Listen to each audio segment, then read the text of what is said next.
200년 뒤 여러분의 증손자가 이 영상을 본다면 아마 웃을지도 모르겠네요.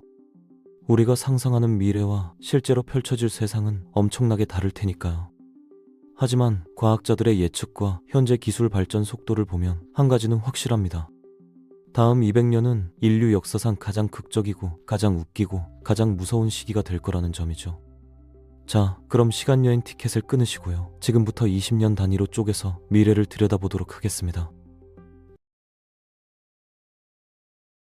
2025년부터 2045년까지 앞으로 20년, 처음 20년은 솔직히 말해서 그렇게 신나는 시기는 아닐 겁니다. 왜냐하면요, 우리가 지난 100년 동안 저질러 놓은 일들의 청구서가 본격적으로 날아오는 시기니까요. 방콕이요? 아, 그 아름다운 도시는 이미 물속에 잠기기 시작할 겁니다. 매년 11cm씩 가라앉고 있다는 사실 알고 계셨나요? 2035년쯤 되면 도시의 93%가 물에 잠길 거라는 예측이 나오고 있어요. 태국 정부는 거대한 방파제를 건설하겠다고 발표했지만 솔직히 자연의 힘 앞에서는 임시 방편일 뿐이죠. 그런데 말입니다. 우주에서는 좀 더 신나는 일들이 벌어지고 있을 겁니다. 2028년경에 스페이스X가 드디어 달 표면에 사람을 내려놓을 거예요. 아폴로 이후 처음이니까 엄청난 이벤트가 되겠죠. 하지만 여러분이 정말 기대하시는 건 화성 여행 아닌가요? 그건 좀 더 기다리셔야 합니다.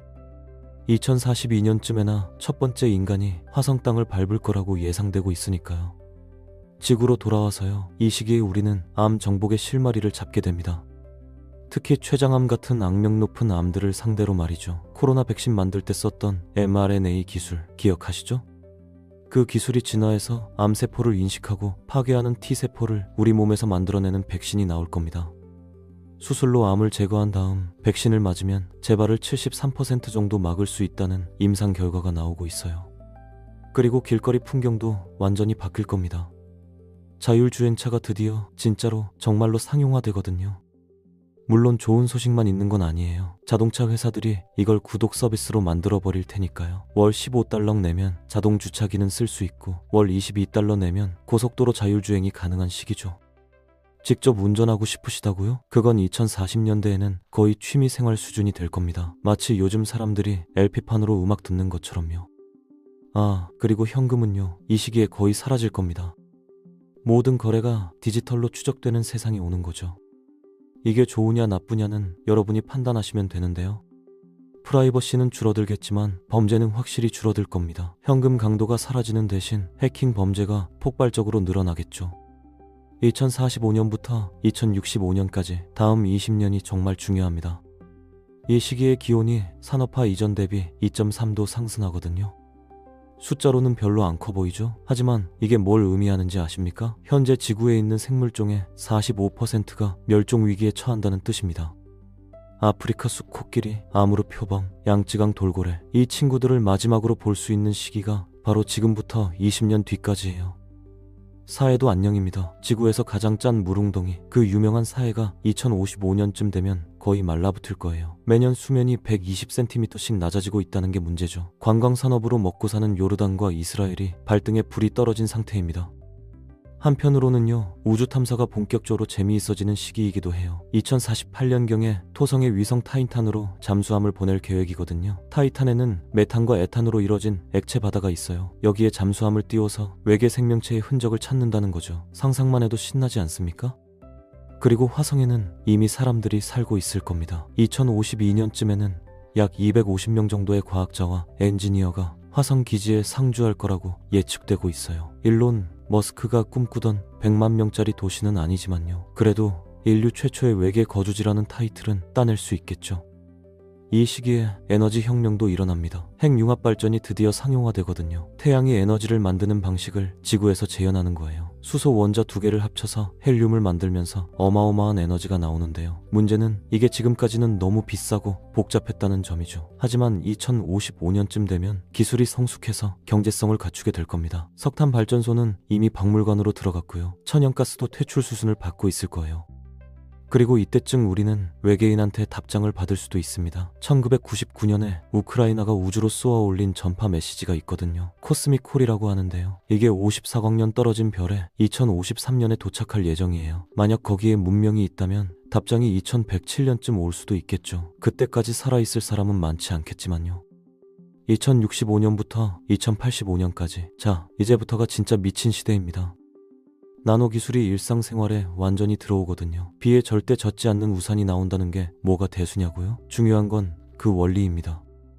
우리가 분자 수준에서 물질을 조작할 수 있게 된다는 뜻이거든요. 연꽃 잎이 물을 튕겨내는 원리를 나노 입자로 재현해서 옷감에 적용하면요. 빨래를 안 해도 되는 옷이 나오는 겁니다. 세균도 죽이고 먼지도 분해하고 냄새도 안 나는 옷이요. 빨래 싫어하는 사람들한테는 천국이 따로 없겠죠. 그런데 나노 기술보다 더 미친 게 나옵니다. 피코 기술이요. 나노미터보다 1000배 더 작은 스케일에서 작업하는 기술이에요. 전자의 에너지 상태를 직접 조작해서 원자의 성질 자체를 바꿀 수 있다는 얘기죠. 이걸로 뭘 할 수 있느냐고요? 완전히 새로운 물질을 만들 수 있습니다. 자연에 존재하지 않는 우리가 원하는 특성을 가진 물질을요. 현재 반도체 칩의 한계를 뛰어넘는 슈퍼컴퓨터를 만들 수도 있고요. 상온 초전도체도 이 기술로 만들어낼 수 있을 거라는 예측이 나오고 있어요. 의학 분야는 어떨까요? 2072년쯤 되면 쓴디 프린터로 신체 부위를 찍어낼 수 있게 됩니다. 심장이 망가졌나요? 새로 프린트하면 되죠. 간이 문제라고요? 줄기세포로 배양해서 이식하면 됩니다. 유전자 편집 기술도 엄청나게 발전해서요. 태어나기 전에 유전병을 완전히 제거할 수 있게 되고요. 노화 자체를 늦추거나 되돌리는 것도 가능해질 겁니다. 현재 40대 중반인 사람들이 2070년대에는 120살까지 살 수 있다는 전망이 나오고 있어요. 에너지 혁명도 완성됩니다. 2078년경에 인류는 탄소 중립을 달성하거든요. 전기차는 이미 당연한 거고요. 나노 기술로 만든 태양전지가 효율이 워낙 좋아서요. 집 지붕에 붙이는 것만으로도 한 가구가 쓸 전기를 다 만들어낼 수 있게 됩니다. 화석 연료는 완전히 역사 속으로 사라지는 거죠. 그리고 우주 엘리베이터가 건설되기 시작합니다. 지구 표면에서 정지궤도 위성까지 케이블을 연결해서요. 로켓 없이도 우주로 올라갈 수 있게 만드는 거예요. 케이블 재료는 다이아몬드 나노 섬유로 만들 거라고 하는데요. 피코 기술의 발전이 이걸 가능하게 만들어준 겁니다. 2084년에 첫 번째 우주 엘리베이터가 완공될 예정이에요. 2085년부터 2105년까지 기후변화의 영향이 절정에 달합니다. 세계 곳곳에서 눈이 사라지거든요. 동계올림픽은 2090년대의 마지막으로 열리고요. 그 이후로는 실내 경기장에서만 겨울 스포츠를 즐길 수 있게 될 겁니다. 북극곰은 야생에서 거의 멸종 상태가 되고요. 2050년대에 비해 개체수가 78%나 줄어들 거라는 예측이 나와요. 하지만 우리는 이미 대책을 마련해뒀습니다. 멸종 복원 기술이요. 유전자 편집과 복제 기술을 결합해서 멸종된 동물을 되살리는 거죠. 이미 2080년대에 매머드 베아를 만드는 데 성공했거든요. 북극곰도 비슷한 방식으로 복원할 수 있을 겁니다. 물론 논란은 많을 거예요. 자연스럽게 멸종된 종을 인간이 되살리는 게 옳으냐는 윤리적 문제가 있으니까요. 남극이 따뜻해집니다. 서부 남극은 2098년쯤 되면 지금의 알래스카 정도 기후가 될 거예요. 빙하가 녹으면서 육지가 드러나고요. 인간이 정착하기 시작할 겁니다. 2100년대 초반에는 남극의 연구 기지를 넘어선 실제 마을이 생길 거라는 전망이 나오고 있어요. 인구는 5000명 정도로 시작하겠지만요. 새로운 대륙을 개척하는 느낌이 들지 않나요? 대서양에는 거대한 풍력 발전 네트워크가 생깁니다. 수천 개의 해상 풍력 터빈이 연결되어서요. 유럽과 북미의 전력을 책임지게 되는 거죠.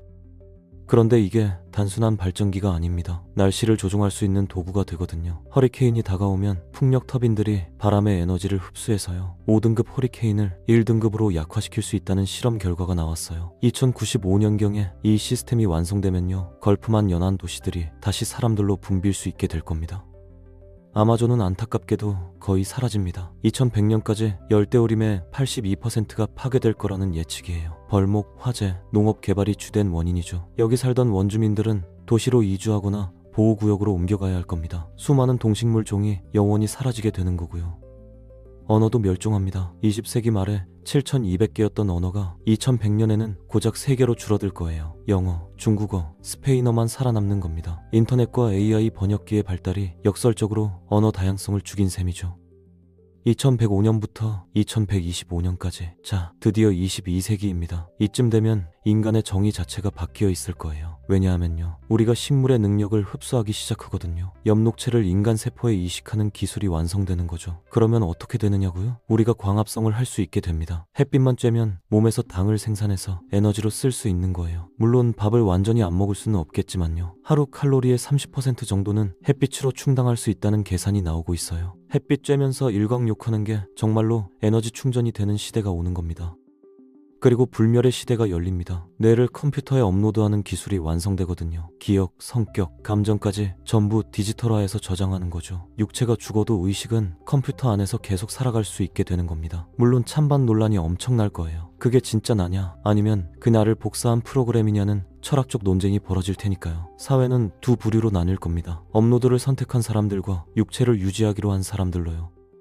AI와 인간의 융합도 본격화됩니다. 뇌에 AI 칩을 이식해서 인지 능력을 극대화하는 거죠. 인간의 감성과 창의력에 AI의 계산 능력과 데이터 처리 속도가 합쳐지면요, 지금 우리가 상상할 수 없는 수준의 천재들이 탄생하게 됩니다. 문제는 이게 또 사회를 양분시킨다는 점이에요. AI 칩을 이식한 사람들과 그렇지 않은 사람들 사이에 능력 격차가 너무 커지면서요, 새로운 형태의 불평등이 생겨날 거라는 우려가 나오고 있어요. 우주 개척도 가속화됩니다. 달과 화성에는 이미 수만 명이 살고 있을 거고요. 소행성 광산 본격화될 겁니다. 희귀 금속을 캐러 소행성까지 가는 거죠. 카이퍼 벨트 탐사 임무도 시작되고요. 인류의 활동 영역이 태양계 전체로 확장되는 겁니다. 결혼식 장소를 놓고 커플들이 싸우는 풍경도 바뀔 거예요. 달에서 할래? 화성에서 할래? 이게 진짜 선택지가 되는 시대가 오는 거죠. 달 결혼식은 약간 클래식한 느낌이고요. 화성 결혼식은 좀 더 모험적인 선택이 될 거라는 게 2120년대 사람들의 생각이에요. 2125년부터 2145년까지 이제 거의 끝입니다. 마지막 20년에는 우리가 과거의 실수를 어떻게 만회하는지 보게 될 거예요. 멸종 복원 프로젝트가 본격화되거든요. 21세기에 사라진 동물들을 하나씩 되살리기 시작하는 겁니다. 북극곰, 코알라, 호랑이, 코끼리, 이 친구들이 다시 야생으로 돌아가는 모습을 보게 될 거예요. 기후도 점차 안정되기 시작합니다. 탄소 포집 기술이 완전히 성숙해서요, 대기 중 이산화탄소를 직접 빨아들여서 지하에 저장하는 거죠. 22세기 중반쯤 되면 기온 상승이 멈추고요, 2150년대부터는 서서히 냉각되기 시작할 거라는 예측이 나오고 있어요.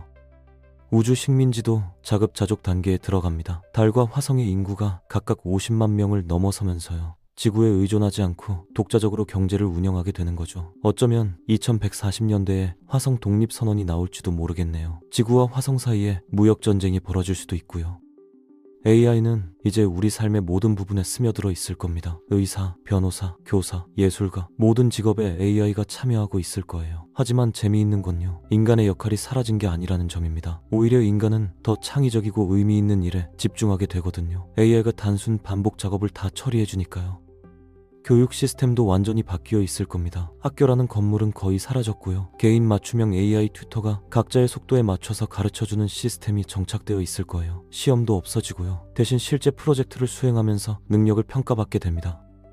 의료는 거의 예방 단계로 넘어갑니다. 병에 걸리기 전에 유전자 검사와 AI 분석으로 미리 위험을 감지해서요, 발병하기 전에 치료하는 시스템이 완성되는 거죠. 2140년대 사람들의 평균 수명은 140세를 넘어설 거라는 예측이에요. 그리고 마지막으로요, 인류는 다른 항성계를 향한 첫 번째 탐사선을 보냅니다. 알파 센타우리까지 가는 무인 우주선이죠. 광속의 18% 속도로 날아가서 23년 만에 도착하는 게 목표예요. 2145년에 발사하면 2168년쯤 도착하겠네요. 거기서 보내온 데이터를 받아보는 건 23세기의 몫이 되겠지만요.